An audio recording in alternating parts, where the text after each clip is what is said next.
KOSP, Brookline, Springfield. It's time for the starting lineup with Scott Purdy, Ned Reynolds, and Art Haynes on 102.1 The One. Always the sure bet. And a good morning to you all, and welcome to the starting lineup. Great to have you with us on an absolutely beautiful Friday in the Ozarks. Ned Reynolds joined by Scott Purdy. Art Haynes will be with us a little bit later on, and for the next 2 hours, we're right here talking sports and whatever. I'd like to hear from you at 417. That, of course, is the area code 447-1021. 447-1021, the number for both calling and texting. It's the same number. Starting lineup brought to you by Platte Again Sports, Fremont Shopping Center, Battlefield, and Fremont Springfield. Great deals. You can't go wrong. Visit with them today or sometime this weekend. Sal and company, love to see you down there. Great opportunities for everybody at Platte Again Sports. By Swing Right Golf at the south end of Campbell Avenue, a little bit north of Nixa. You can hone that golf swing right there at Swing Right Golf. By Citizens Bank of Rogersville with two routes. That's what they call their branches, routes. And one of them is adjacent to Highland Springs. The other one is in Rogersville itself. And by Marshfield Chevrolet at the I-44 exit, couple of left turns, and you're right there at Marshfield Chevrolet. Big weekend coming up, big night on sports, and a lot to talk about. Yeah, lots of going on. Last official weekend of high school sports in the state of Missouri before we catch our breath for a couple months, and then football, volleyball, everything else will be here in the fall. But this weekend, high school baseball down in Ozarks, got state soccer starting today up in the St. Louis area at Fenton. Lots to get to. And, of course, we start that every day with our starting five, our top stories you might have missed from last night, what's going on looking ahead to the weekend. And as we mentioned, the baseball classes 1 through 6 going on down at Ozark Mountain Sports Complex. Classes 3 and 4 finished up yesterday. Third place finishes for both Springfield Catholic and Licking in their games. Both of them lost in the semifinals the day before. Interesting of note, all four of our area entries that lost in the semifinals, 1, 2, 3, and 4, all lost to the eventual state champions. So their matchups in the semis were basically state championship games, if you want to look at it that way, because they won the third-place games. Catholic finishes with a 4-3 win over Westminster Christian to claim third in Class 4. The Irish get 4 shutout innings from Jack Bells to secure the win, finish the year at 22-13. Westminster Christian finishes 23-17. Good season for Courtney Spitz and the Irish. The Blair Oaks team that gets a state championship is really interesting because they thumped both of their competition. One was 10-0, a run rule, 11-1 in their championship game. That's a pretty good outfit out of Jefferson City. So, indeed, the competition continues now tonight with the large class schools. These are classes 5 and 6 going on, and there is one local entry, and that is in Class 5, and that's when Willard will take the field. Willard will play Platte County, and that'll be tonight at 7 o'clock. That's a Class 5 game. No area teams in Class 6. But as Scott mentioned, the state champions will be crowned, and that's an absolute promise tomorrow night when 5 and 6 will have their championship game. So it is a big weekend down at Ozark Mountain Complex. Licking gets a win in their third-place game in Class 3. They beat Scott City 6-1. Blair Oaks goes on and captures the Class 3 state title, winning 11-1 over Duchesne in the championship game. That's the same Blair Oaks team that beat Licking 10-0 in the semis on Wednesday. And Catholic, we mentioned, losing to the eventual state champion. In Class 4, Excelsior Springs beat Orchard Farm 2-0 for the state title. Excelsior Springs beat Catholic 2-0 in the semis on Wednesday. As Ned mentioned, Classes 5 and 6 starting today. Willard semi tonight at 7 against Platte County. A lot of people think that might be a state championship game matchup. Willard's 32-8. Platte County's 26-13. But back here, those two, both of them back here a lot in this situation. First semifinal in Class 5 is Chaminade at 22-14. St. Dominic at 27-11. That's a 4 o'clock start. If Willard were to win tonight at 7, they would also play tomorrow night at 7 in the state championship game. Class 6 Final Four, again, we had Kickapoo in the quarterfinals. They got beat by Blue Springs South in the best-of-3 series last weekend here in Springfield. It's Vianney and Christian Brothers at 10 a.m., and then Blue Springs South and Rockhurst at 1 p.m. So you got St. Louis schools Kansas City schools battling for the right to see who wins the state title in Class 6 between Kansas City and St. Louis. Good luck to our girls' soccer Final Four teams up in Fenton today. Nixa is 22-3, back in the Final Four for a second straight year. They will play St. Teresa's, which is 10-6-1 at 7 p.m. tonight. Back-to-back Final Four trips for Nixa. Evan Palmer's team, Chris Parker talked about on Monday, but they're 47-0 against local teams in the last 3 years, and really the dominant program here in our area.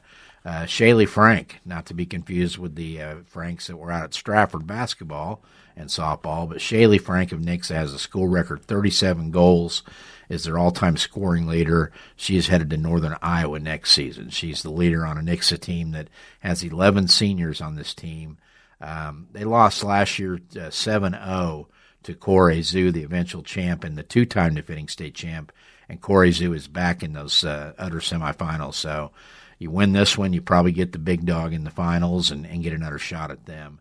Don't have anybody in Class 3. Carl Junction lost to Capital City in the quarterfinals there. In Class 2, Springfield Catholic, 16-5, led by Mackenzie Serrano, the head coach, taking on Pleasant Hill, 23-2. That's at 5 o'clock today in Class 2.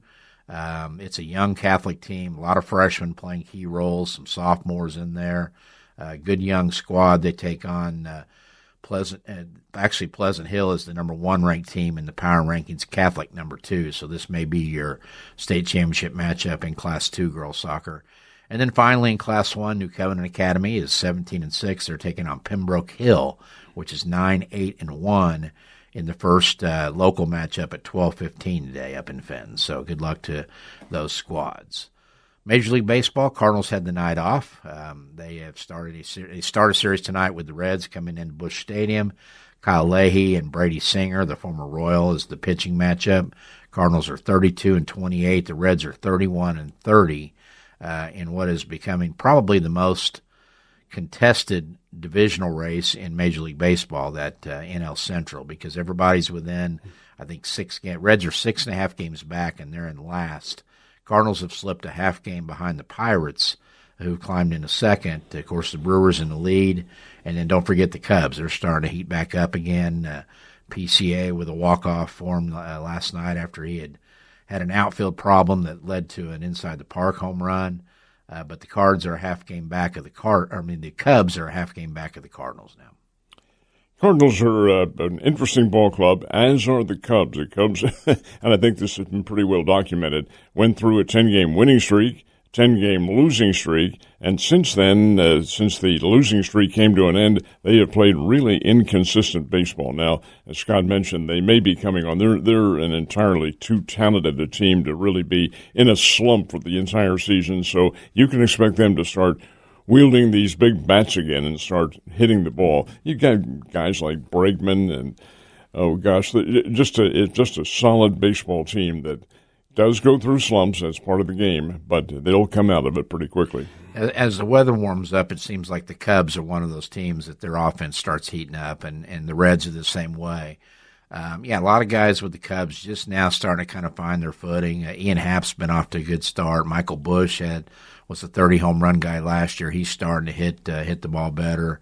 The Cubs were kind of wrecked early on with pitching injuries, and they lost 2 or 3 of the guys they were counting on, and they're going to need that offense to put up the 6-7 runs a game and win their games that way. And the Reds without De La Cruz in there are going to be significantly weaker from what they had been. He's not only a big bat in that lineup, but he is a leader on the team as well. Yeah, they've got some guys that, J.J. Blade has kind of filled in well in the middle of the order.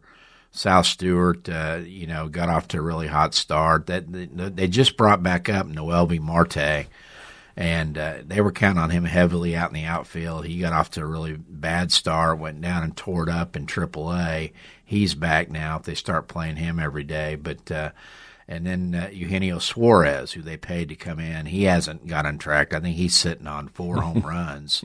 A guy that did he hit 50 last year or 48 to 50? I know it against the Cardinals in late July when the Cardinals played the Diamondbacks, and Suarez was on the team then. He hit something like 5 home runs in 5 days or something like that. He really got off on a tear, and he helped the Mariners when he went over with them too. Yeah, he's a guy that is as streaky gets out there. That, I mean, he'll hit 7 homers in a week and then go 3 weeks without another one, and you just got to time him right. And he parlayed that Arizona start last year into that, the Seattle trade, and finished up, as you said, well with them. First pitch tonight at 7:15 at Busch Stadium, then afternoon games tomorrow and Sunday. Cardinals will be off on Monday, then they head east to play the Mets Tuesday, Wednesday, Thursday before they go to the Twins on next weekend. So Cardinal baseball coming up. Royals opened their series last night at Minnesota with an 8-6 win, breaking a tie with 2 runs in the 9th on a 2-run single by pinch hitter Josh Rojas. He had been called up earlier in the day, got in late, and comes in and delivers the game winner. It's just how they wrote the script for that one. Exactly. Yeah, Cody Clemens homered twice off Seth Lugo for the Twins. Also got homers from Byron Buxton and Victor Caratini. Lugo, not a great start, 5 runs and 6 hits allowed in his 5 innings. Michael Massey stays hot with another homer for the Royals. He's a guy that kind of flies under the radar for them. He's pretty much almost all bat, not much glove, not much speed, but boy, he can, when he gets hot, he hits homers in bunches. He is your quintessential streak hitter, and when he does, you're absolutely right. He's tough to cool off. Carter Jensen's heating up again for him. They show signs of life with Vinny and Jack Caglione and Salvi, do his thing. You could see them getting on a little bit of a run, but it's going to take a lengthy run to get them out of the cellar. They're tied down there now with the Tigers at 10.5 back, and I just wonder what Detroit's mentality. They're going to trade Tarek Skubal because they can't afford to pay him, and he's wanting big money. And with his injury situation now, there'll be some questions. So he'll be a rent-a-player for somebody. I actually heard the Mariners mentioned this morning, and that doesn't really make sense because the Mariners are already in a 6-man rotation. They've got 2 of the great prospects coming up. Cade Anderson from that was the great pitcher at LSU, is in his first full pro season. He's about ready. He's tearing it up at AA. Ryan Sloan down there as well. I think both of them are at is it Little Rock? That's Little Rock, yeah. Little Rock, yeah. So those are guys that you could see come through Springfield. We'll look at the schedule and see when they come back through, but they might be at AAA by then too as well. So. But yeah, Skubal's going to go somewhere. Of course, your first reaction is Yankees, Dodgers. I actually heard the Phillies too as a possibility to buy on Skubal, and you stick him in that rotation with Christopher Sanchez. With the Sanchez kid, yeah, that's a pretty good rotation if he's in there. That would be, and so Royals have won 3 of 4, kind of playing a little better baseball this week, but we'll see how that holds. They are off Monday as well after this Minnesota series. Then they've got the Rangers and the Astros coming in next week to the K. Springfield Cardinals with a 6-4 win in Frisco last night. They get an early 3-run homer from Dakota Harris that helps get them going. Liam Doyle with the start and the win for Springfield. Doyle allowed 4 hits and 2 runs in his 5 innings. He struck out 6. He has now lowered that ERA. It doesn't sound good even now, but at 5.54, when it was up in the 7, 8s, and 9s, that's a lot better. He's 1-3 on the season. He struck out 54 in 39 innings, but Doyle in the month of May had a 4.03 ERA, struck out 35 in 22 innings. So that's the Liam Doyle that is the top pitching prospect in the St. Louis Cardinals organization and the guy they fully expect. There's a chance he gets up in September. Maybe, but the Springfield Cardinals, to my knowledge, have not really extended him beyond 5 innings. Yeah. That's what he throws out there, and of course he throws hard. Liam Doyle at University of Tennessee, by way of University of Mississippi, by way of Coastal Carolina. He made his collegiate choices, but be that as it may, the guy throws hard, and the Cardinals have a lot of hope for him. But I wish he'd get in there and throw maybe up into 7, 7.5, somewhere around there. Yeah, I think we're past the days of that with today's because teams are investing so heavily in their bullpens now, and especially in middle relief, that I think most teams now, if they feel like they can get 5 out of their starter, maybe 6 if he's really rolling, then you're going to see them in the 7 start turning it over to that specialist lefty and then the middle bulk inning guy for a couple innings and get to the closer. it just seems like the days of a guy, and that's why you see so few wins now for starting pitchers. I mean, this time of year, typically you'd see guys that have, 10, 11 wins on the season. Of course, you got the Ashby guy in Milwaukee that's 9-0, but he's a reliever, and that kind of indicates what they're doing is. It also will explain why you have a 3-man no-hitter, which the Houston Astros had. But still, I personally, being an old-timer, I prefer to have the one pitcher handle and get the personal glory out of it.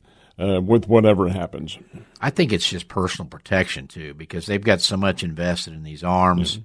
These arms go down so easily. I think most of these teams are like, hey, let's get 5. Let's go send them to the showers. Let's pay these other guys we're paying. Let's get them in there, too. But, so Liam Doyle's pitching a lot better.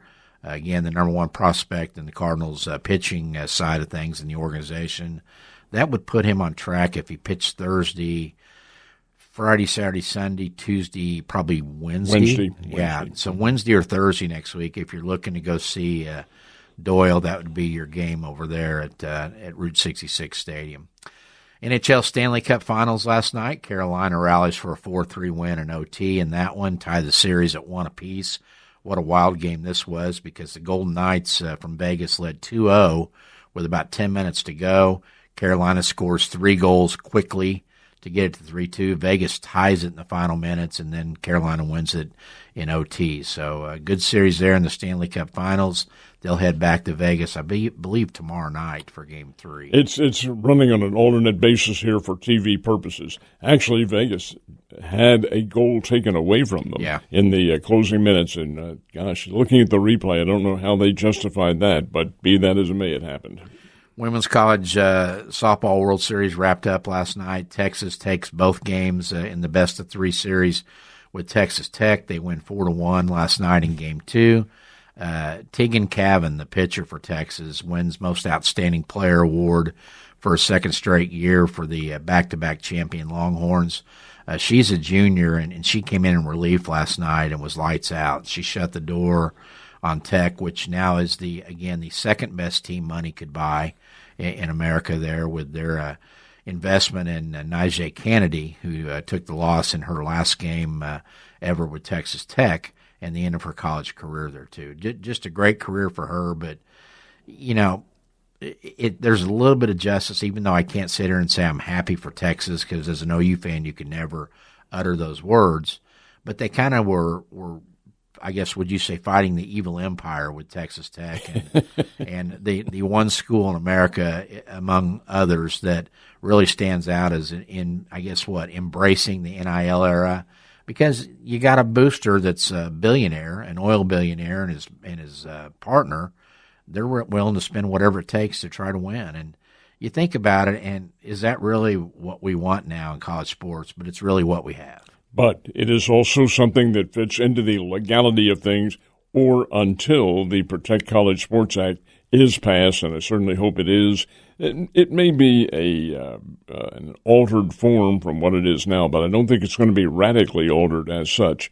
But am I correct that Texas Tech had 40 nil transfers in there for their football team last year, or something like that? Yeah. Some ridiculous number. It was up in that, and of course now you look at it and everybody, it seems like now, has got at least 25 plus, because, all these kids now, the grass is always greener. They can make more money if they go somewhere else. They can possibly play.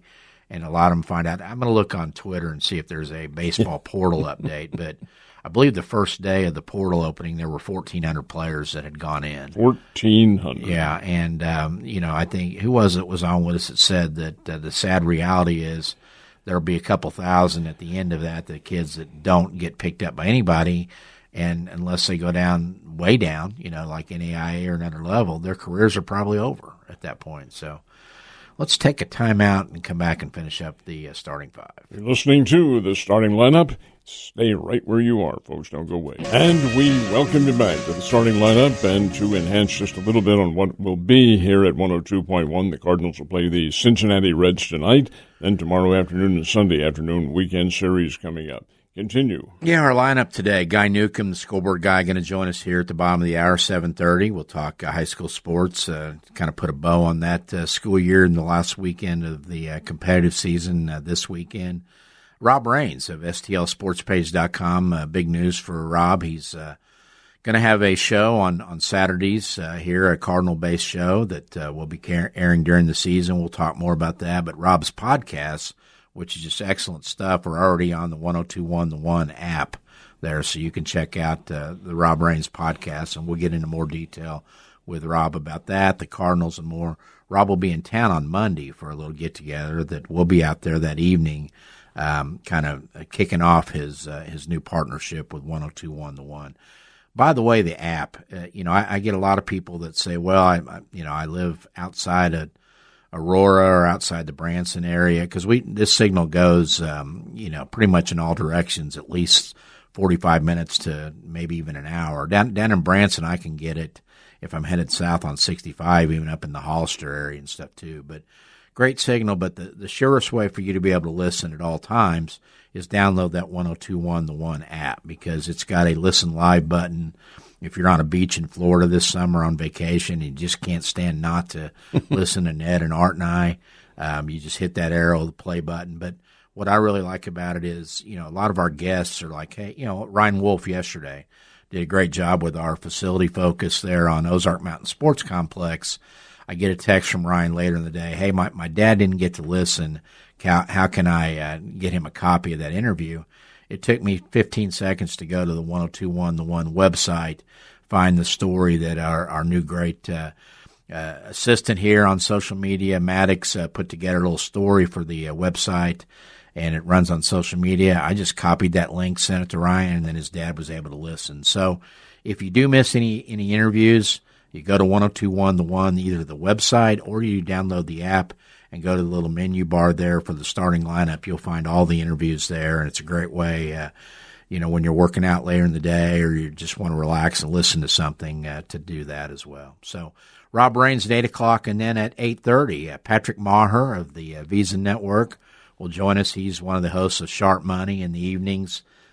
Used to be on Sirius XM. I want to ask him about this, but at one point he was hosting on the Golf Channel, or the PGA Tour Channel, a radio show with John Daly. That had to be entertaining every week, not knowing what Mr. Daly might want to talk about. But Patrick Maher, Sharp Money, and the Visa Network, he'll be on to talk with us about NHL, NBA, and tomorrow's Belmont Stakes as well. So we'll visit with Patrick at 8:30. Also a big fan of the Detroit Lions. Patrick? Mm-hmm. Okay. Where'd you pick that out? He was on. He was on this show. Okay. On the day that you were absent, we had him on. Okay. All right. It's very, very, very good interview. Yeah. All righty. Belmont Stakes tomorrow. Renegade, the local horse owned by Robert Lowe or co-owned by Robert Lowe, is the favorite tomorrow. If you're going to watch the race, it actually goes off at 6:04 p.m. our time tomorrow.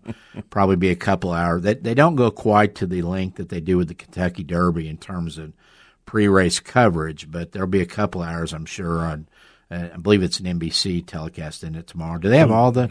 I'm sorry? Does NBC have all the horse races? I know they had the first two, and I assume they have the Belmont. I honestly don't know, though. Yeah, we'll check on that. 6:04 post time. Of course, Renegade is running out of the number 4 position. 9-horse race. Golden Tempo, the Kentucky Derby winner, is in the field. We'll talk to Patrick about that. Aaron Halterman, our friend at RacingDudes.com, on with us yesterday, has picked Renegade to win. Again, going over the betting procedure for that, now that we're a betting state online in Missouri, you have to download the Twin Spires app, which is a Kentucky, a Churchill Downs product, basically. And the nice thing about it is you can bet from it year-round, so not just the Triple Crown races, but you can bet on Oaklawn races from there. You can bet on races on the West Coast, Santa Anita, Gulfstream. All those are on there. So if you're one of those people, I know there's retirees that do this, but there's a couple channels out there on satellite and cable and the streaming platforms that are pretty much wall-to-wall horse racing. And so you can whip that app out, bet on the races day and night, and I think I'll probably do a little Renegade and Golden Tempo. And who was the third one he had?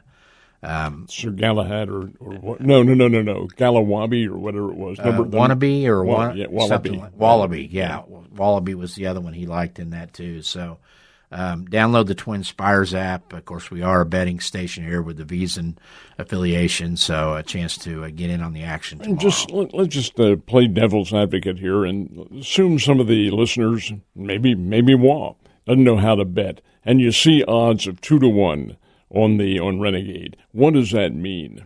Well, it means you better bet a lot of money if you want to make a lot of money. If I bet $1, what do I win? Well, usually it's a $2 bet is the minimum on a lot of those. $2 bet, you'd probably at 2-1, close to $4. $4 plus your bet, you get it back. Well, $2 plus your bet. So an extra $2 in addition to your bet.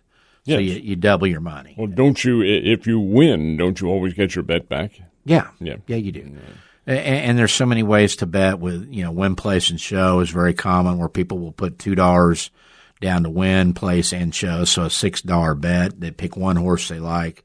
My problem with those, the big stakes races like that and on Twin Spires is I start watching the preview show and I like this horse, but wait a minute, I like that horse. But wait a minute, an hour later, well, that sounds like a great story. Let's pick that one. And then by the time post time hits, I've got bets on 7 different horses. This is just in. They're not all going to win, and you got to kind of temper that when you get excited watching that. Let's carry another system now, too, because I notice that Renegade is a plus 200. Does that mean that if I make a $100 bet, I win 200 plus my bet back? Yeah, exactly. Yeah, and so there's so many different ways you can do it. One of the most popular are the exactas and trifectas and boxing those.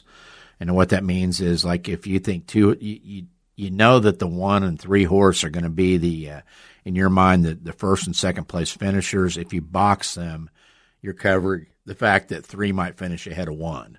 1 and 3, 3 and 1, you have that box because you've got it boxed in. So you're still going to win something out of that. Well, if those 2 finish first and second, if the horse gets in and breaks that up, you don't win anything. But exactas, trifectas, those are fun. So I mean it's entertaining, and the cool thing about the Kentucky Derby was the races leading up to it.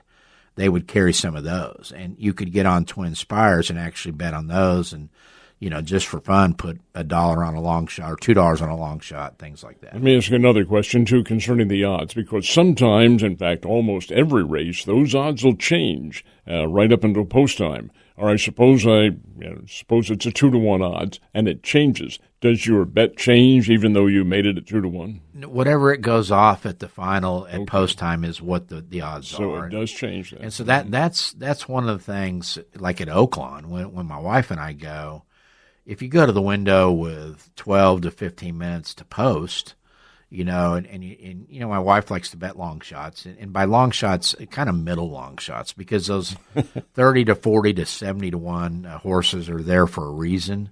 But you find a 15 to 1 or a 12 to 1 or something like that.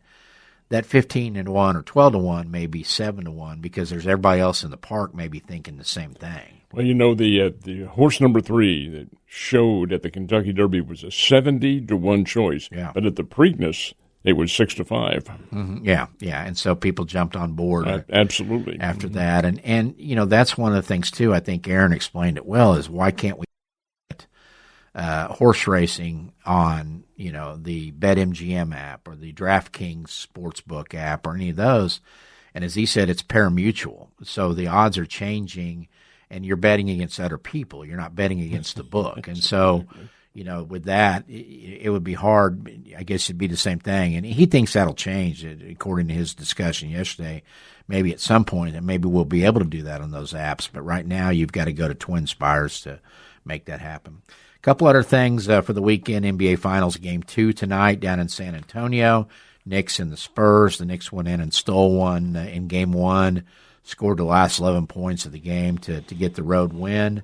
Fully expect, if you're a betting person, San Antonio is going to win tonight in Game 2. What are the odds? Do you know? I don't know. We'll look and see what the 4.5 for the first game. San Antonio was a 4.5-point favorite. I would suspect that it'll be a whole lot lower, but I do think the Spurs will be favored. Spurs are 6.5-point favorites. Just what I said. Yeah, and over under 214.5. They're 6.5 points. Yeah. Oh boy. Yeah, I'd still I think they're going to bounce back in a big way because their backs are against the wall. You lose this one, you're in trouble. You go 0-2 at home in an NBA Finals, you're in trouble. Wembanyama is going to have to, if you use that term, bounce back. He's going to bounce off of Karl Anthony Towns a whole lot more effectively than he did. Absolutely, and shoot the ball better too. And they got to figure out how to slow Jalen Brunson down.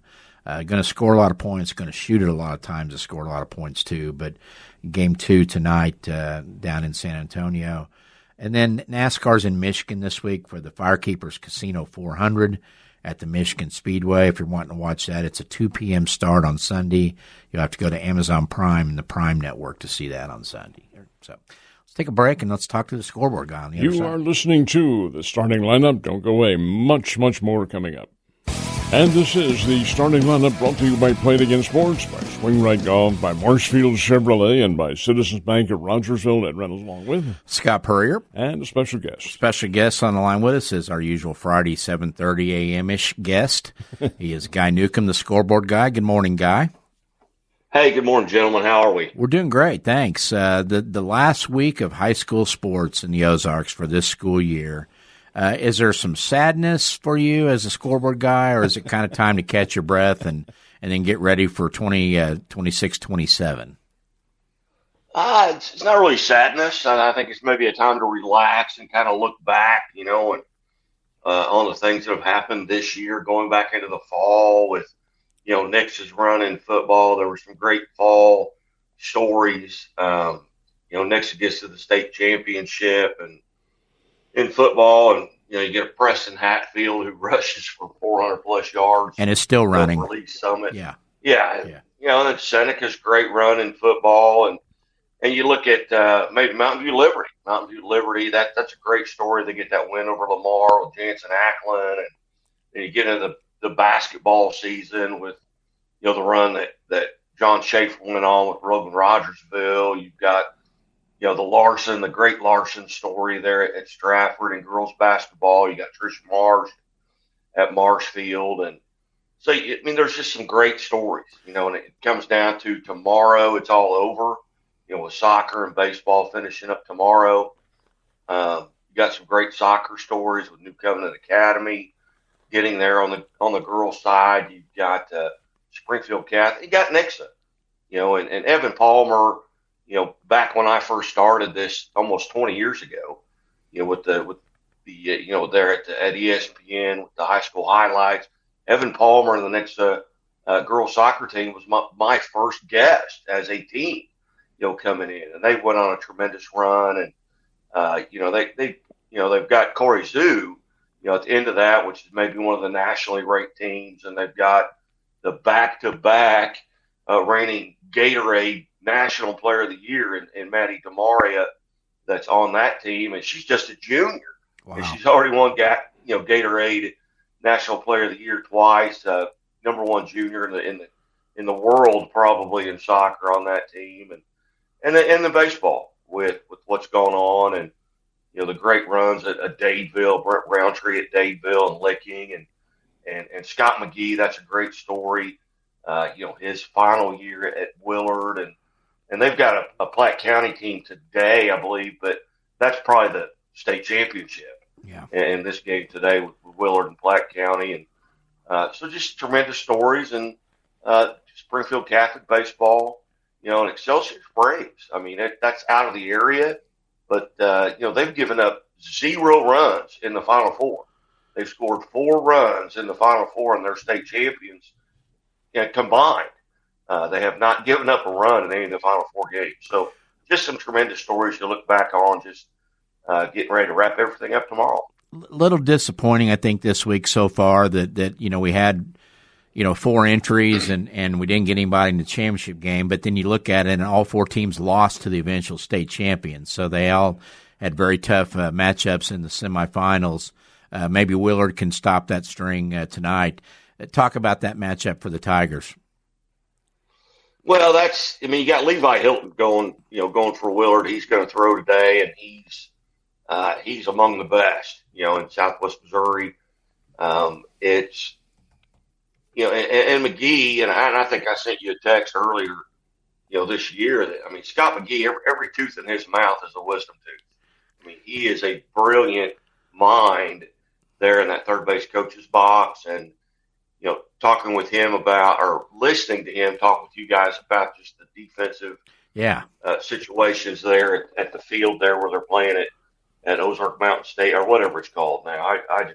I refer to it as Pittman State. John Pittman built that originally when it became a Duck Stadium, but that's a unique facility there, and they've played there.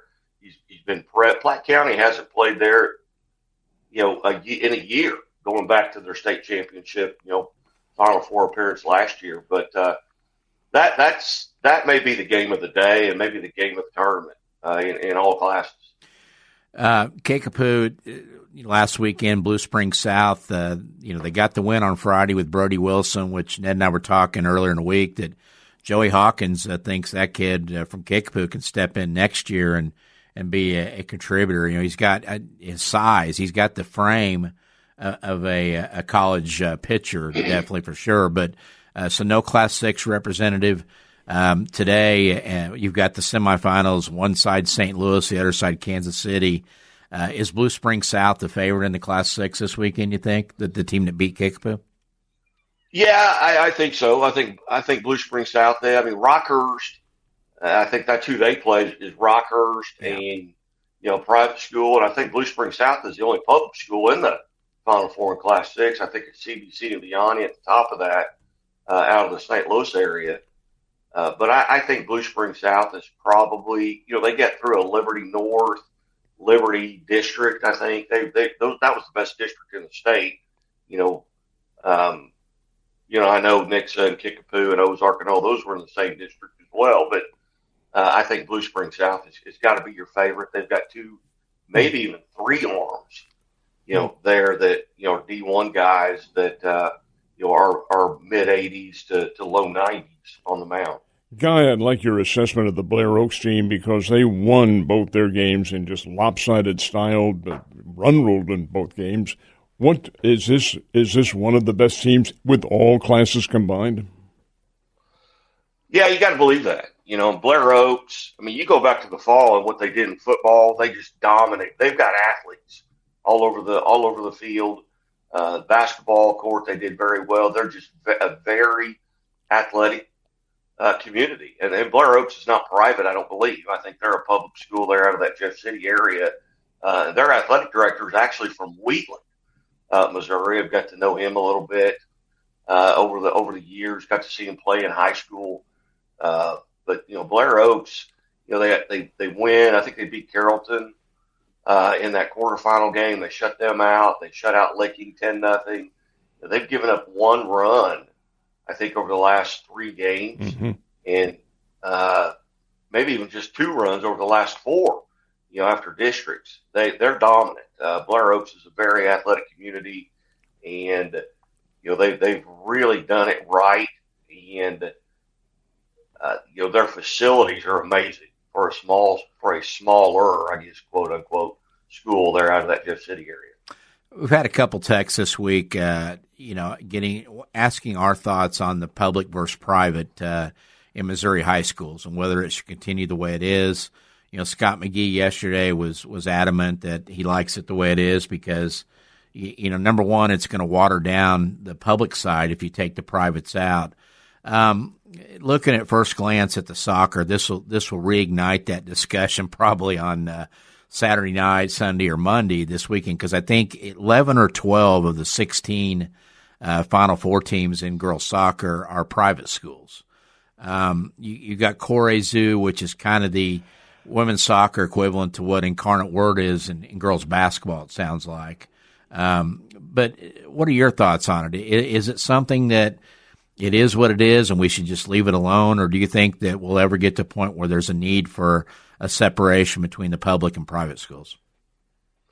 Well, and I heard Scott, talk about that a little bit, and that, watering it down, so to speak, with taking those private schools out of it. I think, number one, if you eliminate the private schools from participating in the state tournaments, it may water it down for just a little bit. But then what you're going to see, I believe, what you would see is that, those kids that are at Corey Zoo or at Incarnate Word, if they're not getting to participate in the state championship, they're going to go back to wherever they went to school.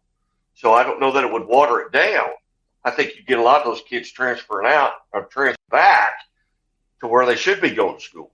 So I don't know that it would water it down, because then you take away that opportunity for them to participate in a state tournament. And I think, okay, well, if I'm not going to get to participate, maybe I'll just go to school at the local high school around the corner from me. So you could see a little bit of that. But right now, I don't know. It's going to come to a point where folks are going to get so upset about the Incarnate. Well, Incarnate Word's a small college. When you talk about women's basketball, Corzu, in the same fashion there. Then you've got the CBCs and the Rockers, which are all boys schools. And a lot of those Rockers kids come across from the state line. They come from Kansas to come into Rockers. Kids at CBC come from Illinois to go into CBC. So I don't know. I think at the outset of it, I think you would see a little bit of the watering down. But I think then some of those kids that are going there to win state titles just go back to the regular high school. So I don't know, and maybe that's not fair of me to think that, but that's just kind of my thought. Interesting that you mentioned that Corey Zoo has the 2-time National Player of the Year. She's a junior. Does soccer not have kind of the model that we've seen take part in, especially in boys basketball with the academies and like the national level academies that play each other? Your Lynx and your that level of teams. Does soccer not have that? Not that I'm aware of. Yeah. And I'm not a soccer guy. I didn't grow up with it. We didn't have it in our school. Had a foreign exchange student when I was in high school that came from Italy, and he was a big soccer guy, and I just didn't understand it. I mean, hitting a baseball is a lot harder than kicking a soccer ball. I mean, a baseball's 9 inches in diameter, and it's coming at you 100 miles an hour. A soccer ball's 22 inches in diameter, and it's sitting still. Any fool can kick it. So I never got into it. So I don't know a lot about soccer. Well, we'll be talking football here in no time, probably about 8 weeks or so, and we'll start having coaches on for previews. Who are some of the area football teams in an early preview that you're excited to see how things turn out for them this fall? Well, obviously you've got the Webb Cities and Lamars that, everybody's talking about every year, and they have for the last, 2.5 decades. And again, props to you, Scott, on the Ozark Legends Luncheon. Really enjoyed that. My dad enjoys coming to it, and it was great to catch up, and always great to catch up with folks there. But props to you on that. That was very entertaining yesterday with Kurt Thompson coming in, and actually had a buddy of mine come down from Harvard University, and Darren Archer was in attendance yesterday. But you start looking at the football, you always think about that. You think about what Jansen Ackland's going to be able to do at Mountain View Liberty with what they've got coming back, and Nixa, now has kind of with John Perry, they've kind of stepped into that role of everybody being excited about it. You got new coaches everywhere in Springfield except Glendale. Yeah. You got a new coach at Kickapoo. You got a new coach at Central, a new coach at Parkview. So what's going to happen there in that situation? And, then my alma mater, at Mount Vernon, Tom Cox, he was my head coach. Yeah. And I've been out of school a long time. I'm old. Is he the dean? He's still coaching. Would he be the dean of area coaches? Well, he'd have to be. Yeah, is there anybody even close? Who else is still coaching that Tom coached against? Anybody? John nobody. Roderick, he coached. Yeah, John Roderick coached after Tommy Cox did, at Webb Yeah, City. yeah. Roderick didn't start till '97, so, and Cox was. Coach Cox was sitting in the booth in 1978 when Mount Vernon won the state title. Yeah, John played against John Roderick. John and I were, I never lost to Webb City when I was in high school, and I think that's why they hired Tom Cox. Yeah, At Webb City was Mount Vernon had always beaten them, and John and I, we talk a little bit. A little known fact. I went to state tennis Final Four when I was a freshman in high school, and the team that beat us was Webb City. Well, it's John Roderick played tennis at Webb City. He and Scott Bailey, when I took my first visit at Pitt State coming out of high school, Scott Bailey and John Roderick were my hosts at Pitt State. I don't know that there's anybody even close to Tom Cox in terms of years of service. It's still active. I don't think so. I mean, Will Christian's probably up there among the longer tenured coaches. Anybody else that comes to mind immediately? Pete Atkins is still alive. Yeah.